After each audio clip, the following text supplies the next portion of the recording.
So the idea of merit in the Buddhist teachings is that every action creates a result of some kind.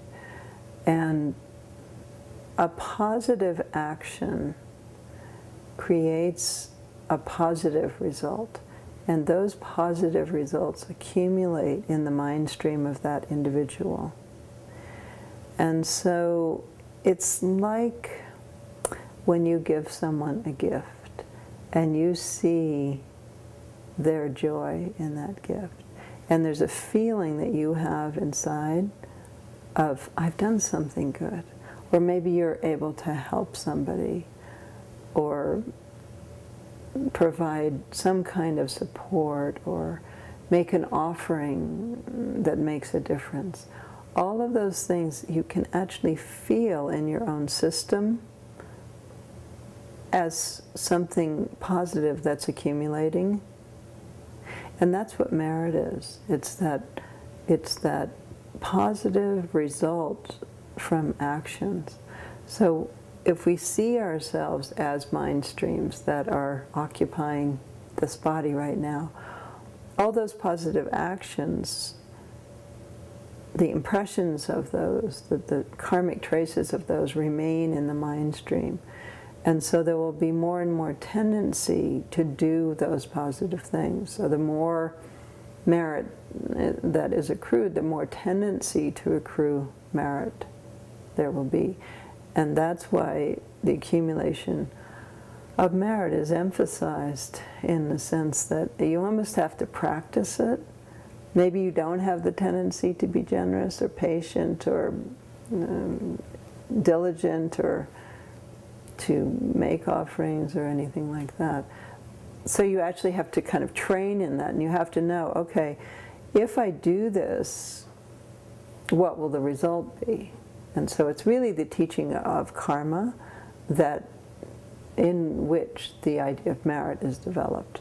So merit means that there's a karmic result, and so if you are generous, then there will be a tendency for that generosity to come back to you.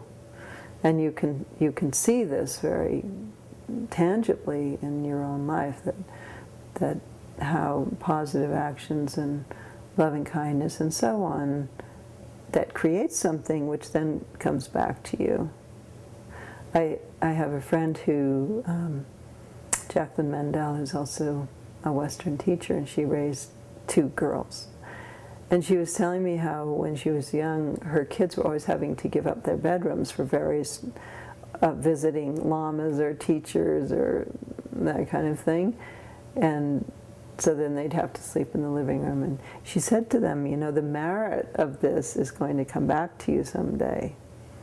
And now they're young women in college, and they're both ending up in these amazing places to live. So there's one that is in France, and she has some sort of a great room on a wonderful street in Paris overlooking the Champs-Élysées or something like that. You know, it's not that literally, but and the other one's in Japan and also has this amazing situation. And so that would be an example of merit, that what you've done starts to come back to you.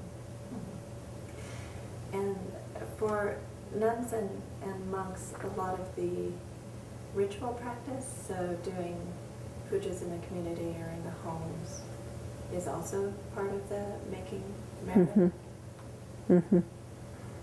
Yes.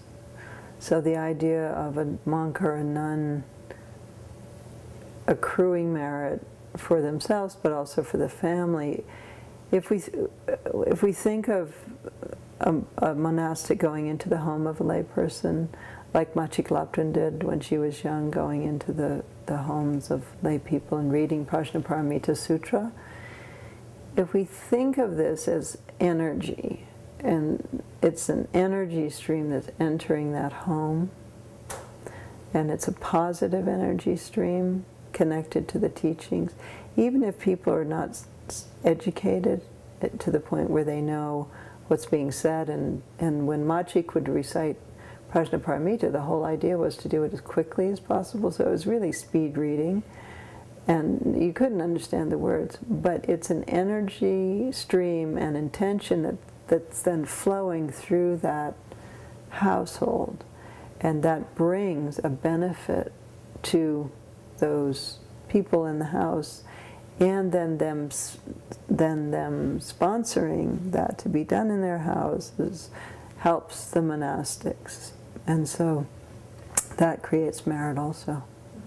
I know it for me, merit was always, I had a hard time with it in the beginning, thinking it's kind of like brownie points or something, and that it didn't seem right to do something good for the purpose of accruing something in your karmic bank account, that shouldn't be, that wasn't a good motivation, and it isn't really, in the sense that it's not the ideal motivation. The ideal motivation would be that you're doing this for selfless reasons and that it's genuinely coming out of depth compassion.